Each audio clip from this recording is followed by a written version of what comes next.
Hey you, this is Guns Up Mobile and I'm Casual with another episode of Same But Different.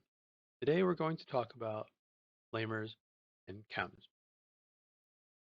It's a pretty hot topic. Chems are the current seasonal unit. Flamers are pretty cool and you hear it a lot. Flamers, they're the same as chemists, right? They they shoot some stuff out of their guns, light things on fire or whatever. So let's just take a look at them and see how true that is. They're both part of the Cobra team. They're both going to benefit from the same squad bonuses.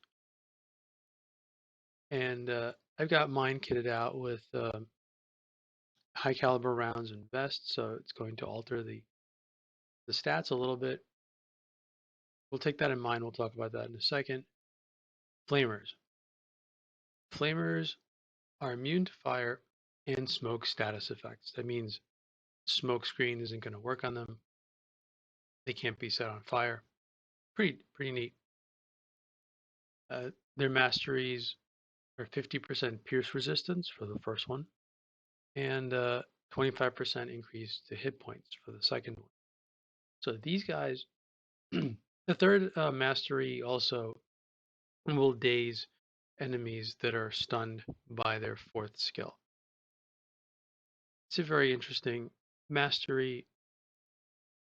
I don't think it's that fantastic, but it's pretty neat.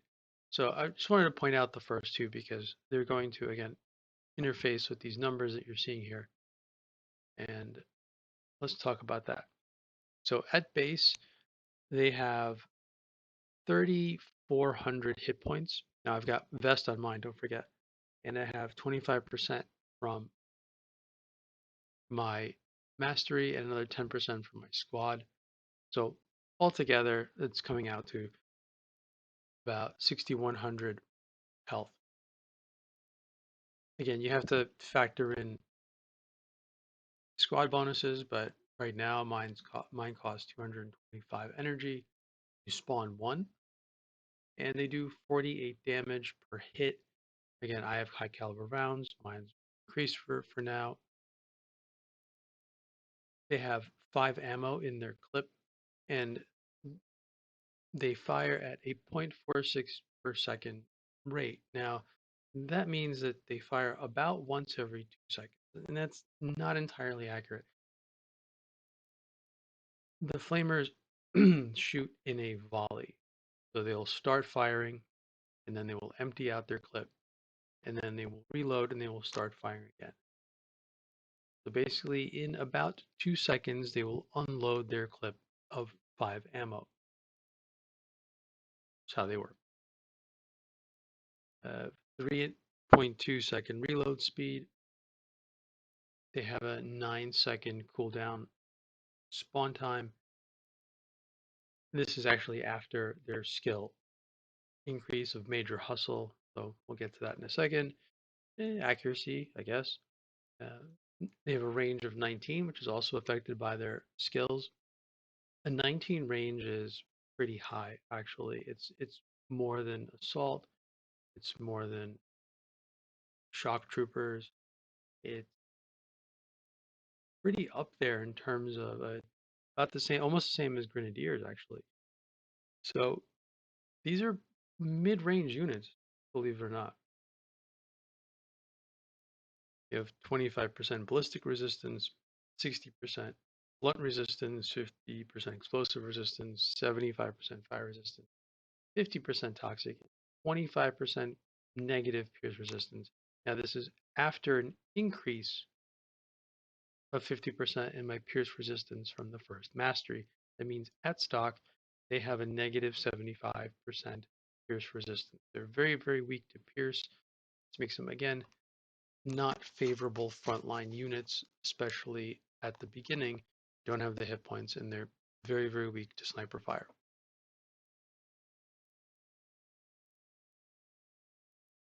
Okay. Major hustle, their deploy cooldown is reduced by 35%. Even still, it's still 30, it's still 9 seconds. It's a very long time between spawn. Their range is increased by 3 from improved nozzle. And this is putting them from a borderline frontline unit to a borderline midline unit. It's a good skill for a defense. It allows you to cover more range with the flamers before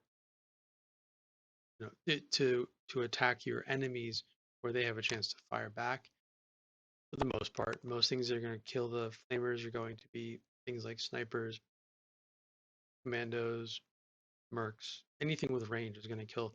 So you want to put these guys in a blind. I'm going to put them in a corner, and the more range they have, the better they can cover the ground that they're covering. Sooner they can engage with the enemy before the enemy can fire back. And third skill is adrenaline. This means they increase speed when they are close to the enemy. There's about a range of 30 units. So they're just running around, they're just walking casually as they get closer to the line, and then as they get within 30 units of an enemy, they will close that last bit of distance 25% faster. Or for the maxes, I think it's close to 45% or 50% faster. So you'll just see them run to the front. And it's a good thing because they can be squishy, they can be weak to certain damage. So it allows them to close that distance and get their damage off before they get killed. If they get their damage off, they can set things on fire, and that's a good thing. The fourth skill is Arsonist. There's a 30% chance to stun enemies that they are firing directly at. They will stun them for 1 second, and they can only do that once every 3 seconds. Basically amounts to every time they unload their clip, they have a chance to, or almost a guaranteed shot at stunning their their victim.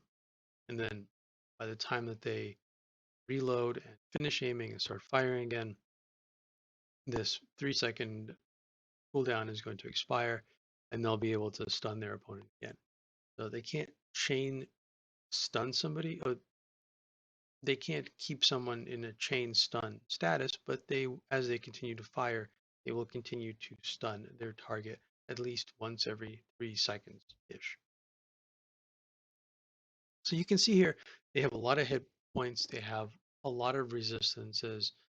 They're still a midline unit, but they're pretty beefy, so they're good on defense, and they kind of work well as a midline stopgap. So if your front line fails, they can kind of still hold on. And with Fang, they can hold on longer because as they set their enemies on fire, they're able to recover their hit points from the damage. And because once they set things on fire, more things around it will be set on fire. They're able to light up an entire enemy squad essentially and recover health that way. Now, only one ignited effect can be on an enemy at one time, which means that if you have more than one flamer igniting the enemy, it's not going to apply the ignite effect multiple times. It's just going to keep refreshing it. So having multiple flamers isn't that useful. Their damage isn't that high at all, actually. But it's having multiple just means insurance, but you're not really adding that much damage, right? I think that's good. Let's actually take a look at a replay that I made of defensive mode. That one. So this is flamers. I put them all in my tents, and we're gonna take a look at how they function, how their attack ability works. So you can see here, this flamer is going to fire, and he's going to set the ground on fire. As the ground's on fire, it's going to light the other units that are next to it.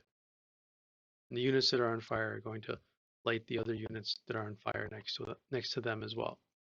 So let's actually take a look at, excuse me. You can actually see here as the flamers, as they get closer, see they're just walking, they're walking, and you can watch the adrenaline kick in right there. They start sprinting towards the enemy. That's the adrenaline. Let's see if we can take a look at Arsonist, see if we can get. You can see some of these guys are kind of writhing, they're kind of flailing their arms around. That means that they're stunned by the flamers. Who will it be? I have absolutely no idea, but you can see this entire squad is on fire and slowly burning to death. Let's see. Here he is. There's one guy right there, and of course he dies. But you can see that there's another MG over here that's kind of flailing. So that's the stun, and then at some point they're going to run out of ammo, and they're going to have to stop and reload. It's kind of hard in this game because you don't have health bars. It's kind of hard to see how the damage is being done exactly,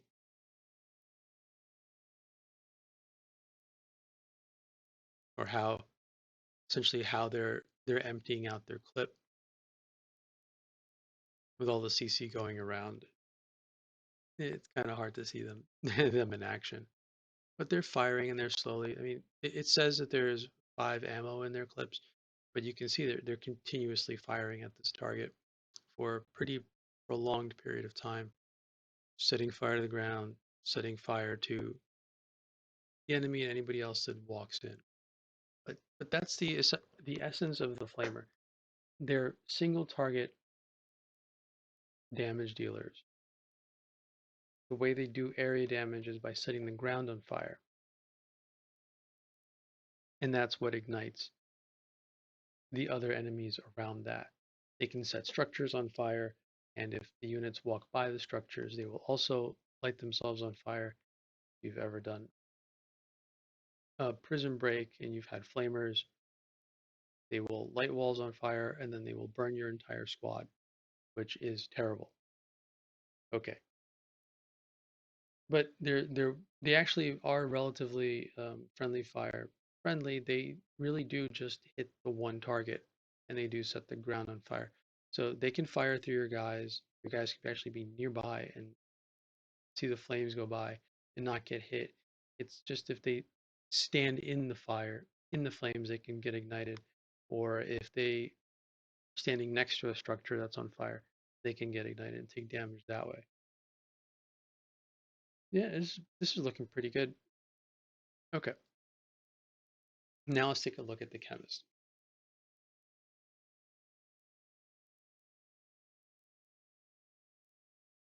The chemist is interesting. By the way, completely off topic. This is a this is a really good event. If you have Scout, this is a good event going on right now. Okay, chemist, good unit. Let's take a look at it. Chemist is immune to poison and smoke status effects. So, like the flamer, the chemist is immune being poisoned, which is the kind of damage they output, and they're immune from uh, smoke bomb. What this means is if you're going up against chemists and flamers, you can't just smoke screen them and get them to stop. They will continue to fire. They will continue to move through that space and attack you.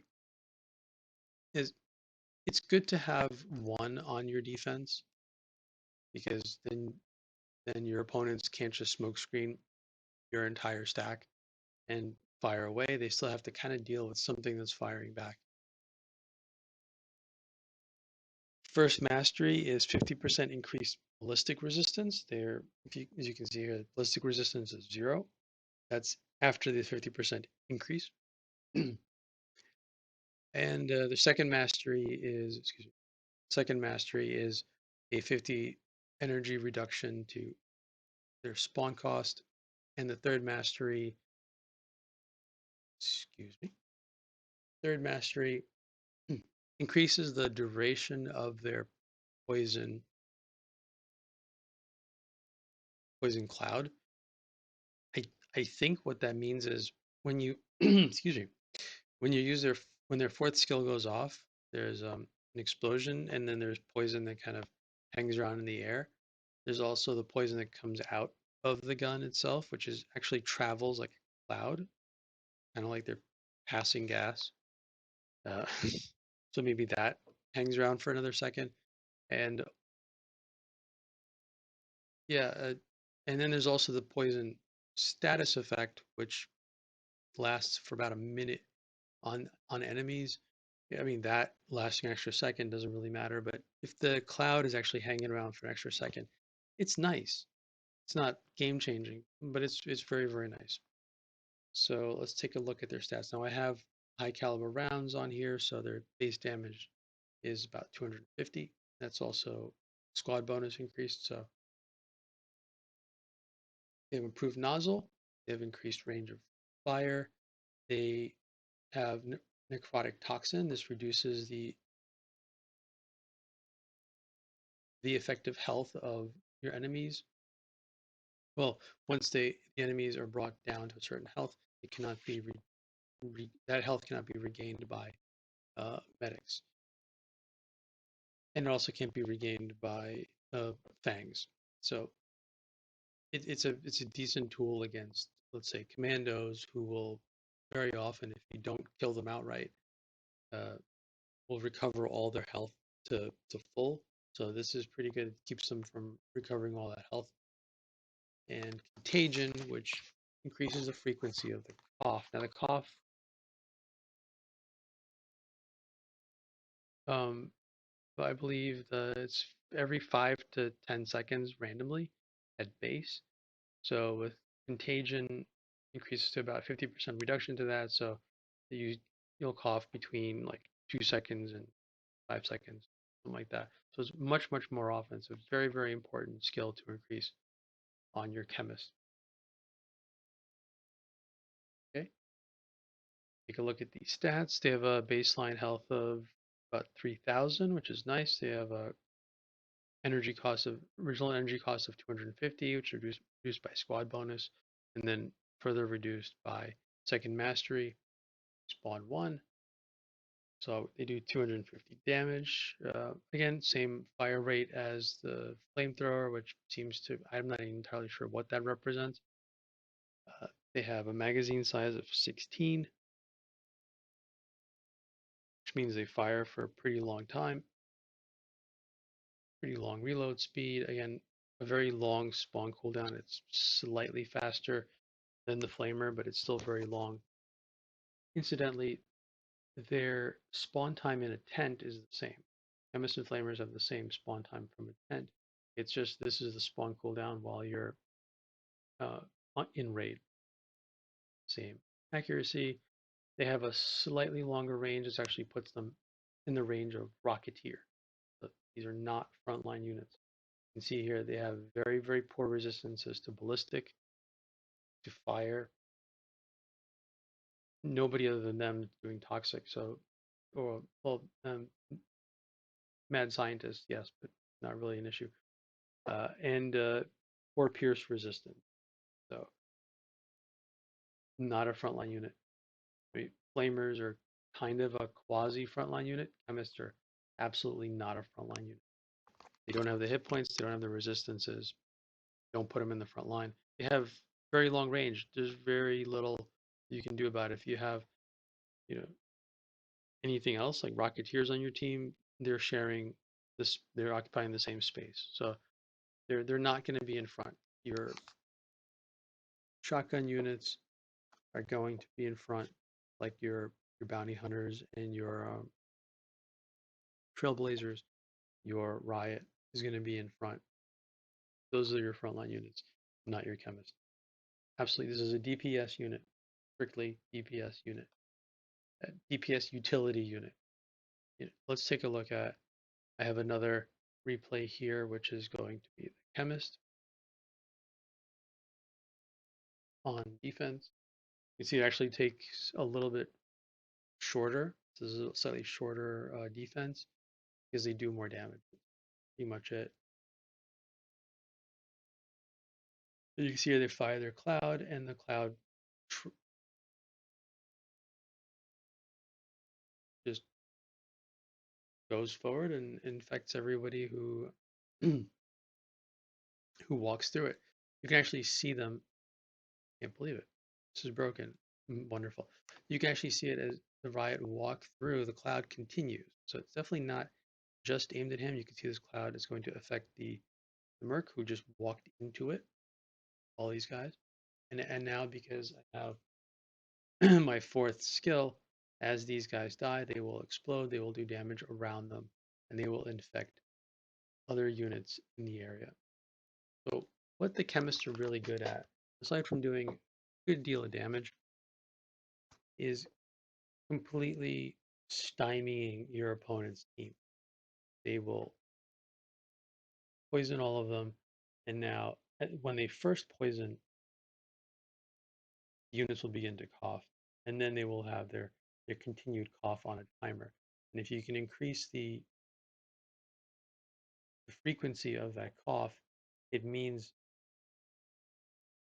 it means it's basically just a free stun every couple of seconds that you don't even have to have any chemists alive for it. Just as long as your enemy is sick, it will continue to be stunned every couple of seconds.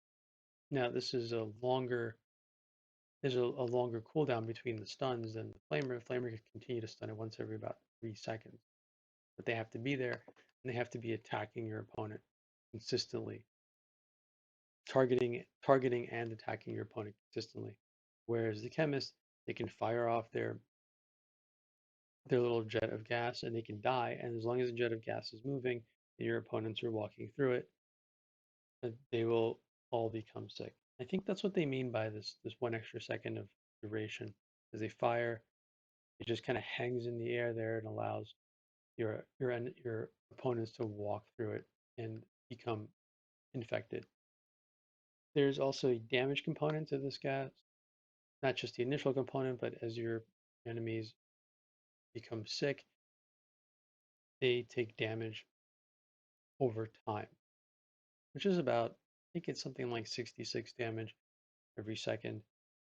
It's not a lot, but it adds up considering the poison lasts for about a minute. It will eventually, if not mitigated by medics, will eventually take those units down.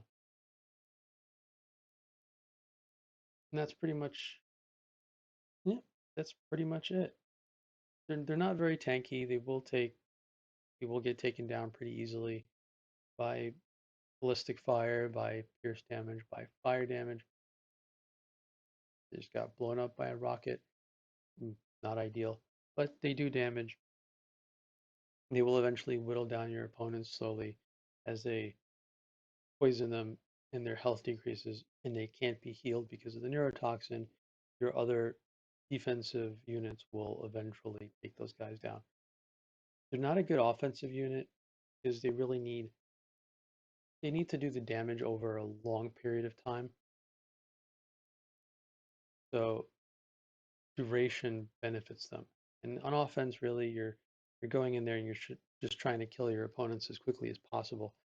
These guys they're good for CC, they're good for utility, crowd control and utility, but as far as damage, this is not ideal damage. Even though most enemy units are susceptible to poison, it's just not ideal type of damage, and they don't last long enough to do it very often. So